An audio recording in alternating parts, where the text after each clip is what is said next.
आदाब। मैं आगा खुर्शीद खान। लोकसभा चुनाव के नतीजे आ गए, मंत्रालयों का वितरण हो गया, नवनिर्वाचित सांसदों ने शपथ ग्रहण भी कर लिया। लेकिन इस दौरान कई सांसदों ने जिस मुद्दे पर बात की वो मणिपुर हिंसा को लेकर थी। मणिपुर साल भर से नफरत की जातीय संघर्ष की आग में जल रहा है। न जाने कितने लोग इस आग में झुलस कर मर चुके हैं, न जाने कितनी महिलाएं अपनी जिंदगी से हाथ धो बैठी हैं, और न जाने कितने मारे गए और अपने माँ बाप से महरूम हो गए। राज्य में लाशों के ढेर लग रहे हैं और हिंसा की आग हर दिन मजीद तेजी से भड़क रही है, किंतु किसी के कानों पर कोई जू तक नहीं रेंग रही। कुछ रिपोर्टों के अनुसार मणिपुर में जातीय हिंसा में अब तक 221 मौतें हो चुकी हैं और तकरीबन 50,000 लोग विस्थापित हुए हैं। लेकिन अब भी राज्य में कुछ न कुछ भयावह घटित होना जारी है। ये संघर्ष अब तक शांत रहे जिलों में फैल गया है। साथ ही इम्फाल घाटी और दूसरे इलाकों में जबरन उगाही व अपहरण की घटनाओं में वृद्धि देखी गई है। घाटी और पहाड़ी इलाकों दोनों में पुलिस से लूटे गए हथियारों से लैस नागरिकों में वृद्धि ने यह स्थिति पैदा होने में भूमिका निभाई है। पिछले साल से केंद्र सरकार ने राज्य में संविधान के अनुच्छेद 355 के प्रावधानों को अघोषित रूप से लागू करके एक अनिश्चित किस्म की शांति बनाए रखने की कोशिश की है। ऐसा करते हुए उसी राजनीतिक नेतृत्व को बरकरार रखा गया है ताकि भारतीय जनता पार्टी से आने वाले मुख्यमंत्री को सत्ता की आड़ मुहैया कराई जा सके।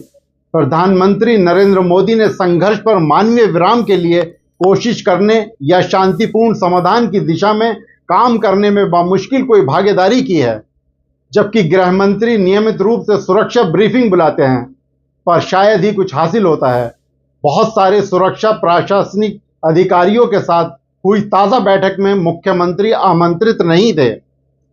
केंद्र सरकार के फैसले, ढुलमुलपन और अपने नेतृत्व के जातीय पूर्वाग्रहों से ऊपर उठने में राज्य सरकार की असमर्थता ने यह सुनिश्चित किया है कि मणिपुर संघर्ष धीमी गति से चलता रहे, जबकि राज्य के मतदाता इस स्थिति पर पहले ही कड़ा संदेश दे चुके हैं।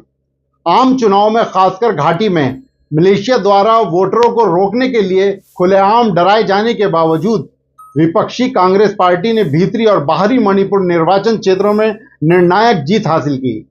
दीवार पर लिखी इबारत बिल्कुल साफ है। केंद्र और राज्य सरकारों को मणिपुर के लोगों की बदलाव की मांग पर ध्यान देना चाहिए। यह सरकार के कामकाज के प्रभारी के स्तर पर होना चाहिए। महज कुर्सियों को इधर उधर करना पर्याप्त नहीं होगा। समाज विरोधी लोगों पर अंकुश के लिए नए सिरे से प्रयास करने होंगे। पहाड़ी इलाकों में और घाटी में उन्हें निशस्त्र करना होगा। साथ ही यह सुनिश्चित करना होगा कि जातीय तबकों में शांति और मेलजोल के लिए सिविल सोसाइटी कार्यकर्ताओं को एक दूसरे से बातचीत करने और सामान्य स्थिति वापस लाने के तौर तरीके खोजने के लिए अधिकार संपन्न बनाए जाएं।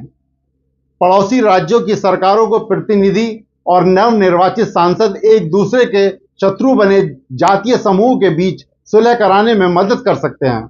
लेकिन यह सब तभी हो सकता है जब मणिपुर में मौजूदा हालात में निर्णायक बदलाव आए।